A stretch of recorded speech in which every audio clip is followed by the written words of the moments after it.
Hello welcome back. ഇന്ന് പെസഹാപ്പം ഉണ്ടോ ഉണ്ടാക്കുന്നത്. അപ്പോൾ ഇന്ന് ഇവിടുത്തെ പെസഹ ദിവസമാണ്, വ്യാഴാഴ്ചയാണ്. അപ്പോൾ ഞാൻ ഡ്യൂട്ടി കഴിഞ്ഞ് ഞാൻ എത്തുമ്പോൾ ഒരു 8 മണിയാവും. അപ്പോൾ ഒരു 15 മിനിറ്റ് കുറച്ച് റെസ്റ്റൊക്കെ എടുത്തിട്ട് ഉണ്ടാക്കാമെന്ന് വിചാരിച്ചു. അപ്പോൾ ഓൾറെഡി ഞാൻ പോകുന്നതിന് മുമ്പ് ഉഴുന്നും പച്ചരിയും വെള്ളത്തിലിട്ടിട്ടുണ്ടായിരുന്നു. അതെല്ലാം കാണിക്കാം, ഉണ്ടാക്കുമ്പോൾ കാണിക്കാം. അപ്പോൾ ഇന്ന് അതാണ് ഞങ്ങളുടെ പ്ലാൻ. പിന്നെ വലുതായിട്ടൊന്നുമില്ല, ഞാൻ ആദ്യമായിട്ടാണ് ഉണ്ടാക്കുന്നത്. ലണ്ടനിൽ വന്നിട്ടും ഞാൻ ഇതുവരെ ഉണ്ടാക്കിയിട്ടില്ല. കഴിച്ചിട്ടുണ്ട് ഇപ്പം ചേച്ചി കഴിഞ്ഞ പ്രാവശ്യം ചേച്ചിയുടെ അടുത്ത് പോയാൽ കഴിച്ചത്. അപ്പോൾ അങ്ങനെയൊക്കെ അപ്പോൾ ആദ്യമായിട്ട് ഉണ്ടാക്കുന്നത്. പിന്നെ അധികം സാധനങ്ങളില്ല, ഞങ്ങൾ പ്ലാൻ ചെയ്തിട്ടൊന്നും ഉണ്ടായിരുന്നുണ്ടായിരുന്നു. ഡ്യൂട്ടി ഉള്ളവൻ അങ്ങനെ പറ്റുമോ ഇല്ലേ എന്നൊന്നും അറിയില്ലായിരുന്നു. അപ്പോൾ അങ്ങനെ ഉണ്ടാക്കാമെന്ന് വിചാരിച്ചു. അപ്പോൾ കാണിച്ചു തരാം കേട്ടോ. സഹാപ്പം ഉണ്ടാക്കാൻ പോണേ. അപ്പോൾ പച്ചരിയാണ് ആദ്യം എടുക്കുന്നത്. പച്ചരി ഞങ്ങൾക്ക് 2 പേരേ ഉള്ളൂ, അപ്പോൾ പിന്നെ കുറച്ച് ഉണ്ടാക്കിയാൽ മതിയല്ലോ. അപ്പോൾ ഞാൻ ബ്ലെൻഡറിലാണ് മിക്സ് ചെയ്യാൻ പോണത്. അത് പച്ചരി പിന്നെ ഉഴുന്നുണ്ട്, കാണിക്കാം കേട്ടോ. ഇതാണ് പച്ചരിയും ഉഴുന്നും. അപ്പോൾ ഞാൻ പച്ചരിയും ഉഴുന്നും വെള്ളത്തിലിട്ട് വെച്ചേക്കണമല്ല, ഈ വെള്ളം കളഞ്ഞിട്ട് ഒന്ന് കഴുകിയെടുത്തിട്ട് ബ്ലെൻഡറിലേക്ക് ഇട്ട് മിക്സ് ചെയ്യാൻ പോണേന്. എല്ലാം കാണിക്കാം കേട്ടോ.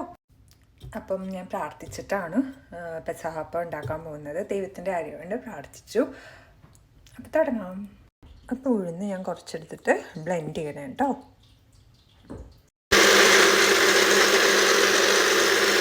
ഉഴുന്ന് അരച്ച് ഞാൻ വേറൊരു പാത്രത്തിലേക്ക് മാറ്റി. വേറെ ആരും വീഡിയോ ഒന്നും എടുത്തു തരാനില്ല, പിന്നെ സ്റ്റാൻഡ് വണ്ടിയിൽ ഇപ്പം തൽക്കാലത്തേക്കില്ല, അതുകൊണ്ടാണ് കേട്ടോ ഞാൻ ഇങ്ങനെ വീഡിയോ എടുക്കുന്നത്. ഇനി അടുത്തത് പച്ചരി ഞാൻ അടിച്ചെടുക്കണം. ഞാൻ കുറച്ചാണ് കേട്ടോ പച്ചരി അടിച്ചെടുക്കുന്നത്, ബ്ലെൻഡറിലായതുകൊണ്ട്.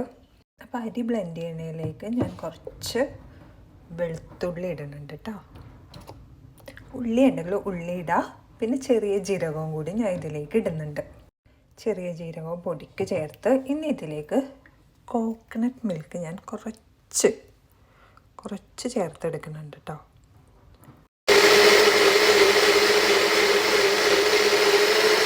അപ്പോൾ ഇതിലേക്ക് കുറച്ച് ആവശ്യത്തിന് സോൾട്ടും കൂടി ഇട്ടെടുക്കുന്നുണ്ട്. അത് കഴിഞ്ഞ് നന്നായിട്ട് മിക്സ് ചെയ്യണം. അപ്പോൾ അതേ കഴിഞ്ഞിട്ടാ എല്ലാം മിക്സ് ചെയ്ത് ഈ ഒരു പരുവത്തിലാക്കി എടുത്തിട്ടുണ്ട് ഞാൻ. പിന്നെ ഞങ്ങളുടെ കയ്യിൽ ഇഡ്ഡലിയുടെ ചട്ട മാത്രമല്ല, അപ്പോൾ ഇഡ്ഡലിയുടെ ആ ഒരു ഷേപ്പിലായിരിക്കും അപ്പം ഉണ്ടാക്കാൻ പോകുന്നത്. കാര്യം പാത്രം ഞങ്ങളുടെ കയ്യിലില്ല. അപ്പോൾ അങ്ങനെ ഉണ്ടാക്കാൻ പോണേന് കണ്ടോളൂ. ഇപ്പോൾ ഇഡ്ഡലി തട്ടിൽ വെച്ചിട്ടാ കുറച്ച് ഒഴുകിപ്പോയി, ഞാനിപ്പോൾ കുഴപ്പമില്ല, നമ്മൾ മാത്രമേ ഉള്ളൂല്ലോ. ശർക്കര പാനി ഉണ്ടാക്കാൻ വേണ്ടി ഞാൻ ശർക്കരയുടെ പൊടിയാണ് ഇപ്പം എടുക്കാൻ പോണത്. പൊടി എടുത്തിട്ട് അത് ഉരുക്കിയെടുക്കാൻ പോണേനെ. അതിൽ കുറച്ച് തേങ്ങാപ്പാലും കൂടി ചേർത്ത് ഇളക്കിയെടുക്കാൻ പോണേനെ. ഞാനപ്പം 2 ടേബിൾ സ്പൂൺ അരിപ്പൊടിയാണ്, വറുത്ത അരിപ്പൊടിയാണ് ഉപയോഗിക്കുന്നത്. അതിലേക്ക് 2 തേങ്ങാപ്പാലും കുറച്ച് ഒഴിച്ചെടുക്കുന്നുണ്ട്, നമ്മുടെ പാല് തിക്കാവാൻ വേണ്ടി. അപ്പോൾ ഞാൻ നന്നായിട്ട് മിക്സ് ചെയ്തെടുക്കണേ, തരിതരയൊന്നും ഇല്ലാതെ നന്നായിട്ട് മിക്സ് ചെയ്തെടുക്കാം. അപ്പോൾ നമ്മൾ നേരത്തെ മാറ്റി വെച്ചിരുന്നില്ലേ അരിപ്പൊടിയും തേങ്ങാപ്പാലും, അതാണ് ഞാൻ ഇതിലേക്ക് ഒഴിക്കാൻ പോകണം. എന്നിട്ട് അപ്പം നല്ല കുറുകി കിട്ടും. അപ്പം നിങ്ങളുടെ ആവശ്യത്തിന് ഇങ്ങനെ ഇളക്കിക്കൊണ്ടേ ഇരിക്കണം ഇത് ആഡ് ചെയ്യുമ്പം.